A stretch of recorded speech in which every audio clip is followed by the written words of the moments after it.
بسم اللہ الرحمن الرحیم۔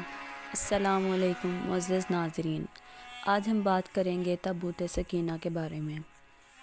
یروشلم انسانی تاریخ میں دنیا کے 3 بڑے مذہب مسلمان، عیسائی اور یہودی مذہب کے لحاظ سے انتہائی اہمیت کا حامل ہے۔ یروشلم کی تاریخ پرانی ہونے کے ساتھ ساتھ کئی مرتبہ اس پر حملے بھی ہوئے، جس کے نتیجے میں یہودی کئی دفعہ دربدر ہو کر رہ گئے۔ آج بھی ماہرین ان عمارات قدیمہ کو تلاش کرنے میں لگے رہتے ہیں جو ان حملوں میں نظروں سے اوجھل ہو گئیں۔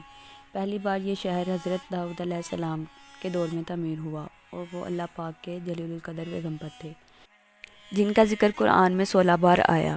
حضرت آدم علیہ السلام کے علاوہ یہ واحد پیغمبر ہیں جن کو خلیفہ کہہ کر پکارا گیا۔ آپ کو بادشاہ ملنے سے قبل 1000 سال پہلے وہ دور تھا جب بنی اسرائیل سے فلسطین کے علاقے کو چھینا جا چکا تھا۔ اس وقت بنی اسرائیل کے حکمرانوں میں سے حضرت شمشیر حکمران تھے، جو کہ کافی بوڑھے ہو چکے تھے، لہٰذا بنی اسرائیل نے دشمن کے مقابلے کے لیے کسی اور بادشاہ کے لیے اللہ پاک سے دعا مانگی، جس کے نتیجے میں اللہ پاک کے حکم کے مطابق حضرت شمیر نے 30 سالہ طالوت کو ان پر بادشاہ مقرر کرنا چاہا، مگر بنی اسرائیل نے طالوت کو بادشاہ ماننے سے انکار کر دیا اور یہ شرط رکھی کہ جب تک تابوت سکینہ ان کے یعنی بنی اسرائیل کے حوالے نہ کر دیا جائے تب تک یہ طالوت کو بادشاہ تسلیم نہیں کریں گے۔ یہ تابوت سکینہ کیا ہے جس کی وجہ سے بنی اسرائیل نے یہ شرط رکھی تھی؟ آخر بنی اسرائیل تابوت سکینہ کو اتنی اہمیت کیوں دے رہے تھے؟ اس بات کو سمجھنے کے لیے ہمیں تاریخ میں پیچھے جانا پڑے گا۔ دراصل یہ لکڑی کا بنا ہوا ایک صندوق تھا، اور یہ حضرت آدم علیہ السلام پر نازل ہوا تھا اور پوری زندگی ان کے پاس رہا، اور پھر بطور وراثت آپ کی اولاد کو ملتا رہا، یہاں تک کہ یہ حضرت یعقوب علیہ السلام کو بھی ملا، جن کی اولاد بنی اسرائیل کہلاتی ہے۔ حضرت موسیٰ علیہ السلام کے اللہ کے خلیل القدر پیغمبر تھے، اور وہ بھی بنی اسرائیل سے تھے، اور یوں یہ صندوق حضرت موسیٰ علیہ السلام تک پہنچا۔ قصص الانبیاء کے مطابق اس صندوق میں تورات کا اصل نسخہ، پتھر کی 2 تختیاں جو کوہ سینا پر حضرت موسیٰ علیہ السلام کو عطا کی گئی تھی، حضرت موسیٰ علیہ السلام اور حضرت ہارون کا عصا مبارک، اس کے علاوہ من و سلوہ کا من ایک برتن میں محفوظ تھا، تاکہ آنے والی نسلیں اللہ کے اس احسان کو یاد رکھیں جو صحرا میں بھٹکنے کے دوران اللہ پاک نے انہیں عطا کی تھی۔ جب موسیٰ علیہ السلام اپنی قوم کو فرعون سے نجات دلوا کر ایک صحرا میں جا پہنچے تو صحرا میں تنہا موجود تھے، کھانے کو کوئی ذریعہ موجود نہ تھا۔ اللہ پاک کے حکم کے مطابق من و سلوہ کا کھانا ان پر اترتا تھا۔ یہ تابوت اللہ پاک کی طرف سے بنی اسرائیل پر برکت اور رحمت کا تحفہ تھا۔ ان کو کوئی بھی مشکل درپیش ہوتی تو بنی اسرائیل اس تابوت کو سامنے رکھ کر دعا کرتے تو اللہ پاک ان کی مدد فرماتے اور دعا قبول فرماتے، اس لیے یہ تابوت ان لوگوں کے لیے تابوت سکینہ ثابت ہوا۔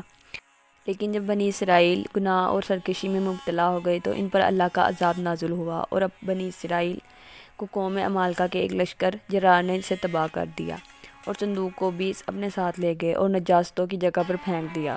اس بے ادبی کے نتیجے میں قوم عمالقہ پر بھی اللہ کا عذاب نازل ہوا، اور یہ طرح طرح کی بیماریوں میں مبتلا ہو گئے۔ دیکھتے ہی دیکھتے 5 شہر ویران ہو گئے، لہٰذا ان کو سمجھ آ گیا کہ دراصل یہ اللہ کا عذاب ہے جو اس صندوق کے بے ادبی کرنے سے ہم پر آیا ہے، تو انہوں نے فوراً اس صندوق کو ڈھونڈ کر بیل گاڑی میں ڈال کر بنی اسرائیل کی طرف روانہ کر دیا۔ اللہ پاک نے اپنے 4 فرشتوں کو بھیجا، اور ان فرشتوں نے اس مبارک صندوق کو اٹھا کر حضرت شمیر کی خدمت میں پیش کر دیا۔ یوں حضرت شمیر نے یہ صندوق بنی اسرائیل کے حوالے کر دیا، اور شرط کے مطابق تابوت سکینہ کی واپسی پر بنی اسرائیل نے طالوت کو اپنا بادشاہ تسلیم کر لیا۔ حضرت داؤد علیہ السلام نے طالوت لشکر میں کم عمری میں شمولیت اختیار کی۔ اس وقت جالوت جو کہ فلسطینیوں کا سپہ سالار تھا، اس نے اسرائیل کو مقابلے کی دعوت دی، مگر پورے اسرائیلیوں میں سے کسی کی بھی جالوت سے مقابلہ کرنے کی طاقت نہیں تھی۔ اس وقت میں حضرت داؤد علیہ السلام نے اس کے ساتھ مقابلہ کر کے جالوت کو شکست دے دی، اور پھر یوں حضرت داؤد علیہ السلام اسرائیلیوں کی آنکھوں کا تارا بن گئے۔ اس دوران طالوت نے اپنی بیٹی کی شادی حضرت داؤد علیہ السلام سے کر دی، اور وقت گزرنے کے ساتھ حضرت داؤد علیہ السلام کو بنی اسرائیل کی حکومت ملی۔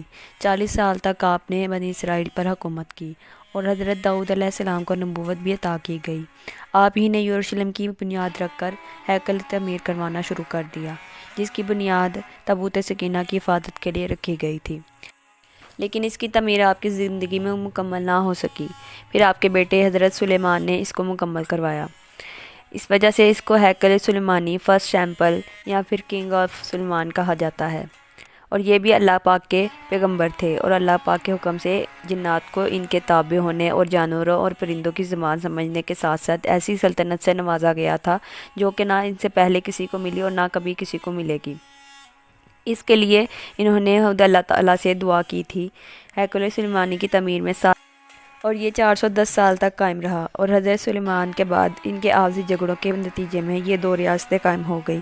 شمال فلسطین میں اسرائیل اور جنوب فلسطین میں یہود قائم ہو گئے۔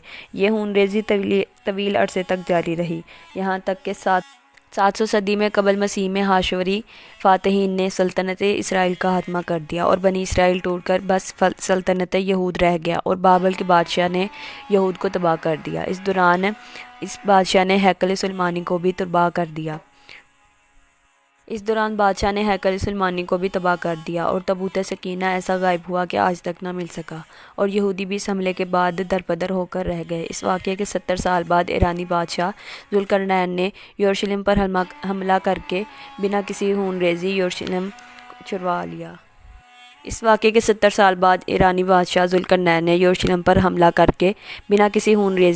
یروشلم چھڑوا لیا۔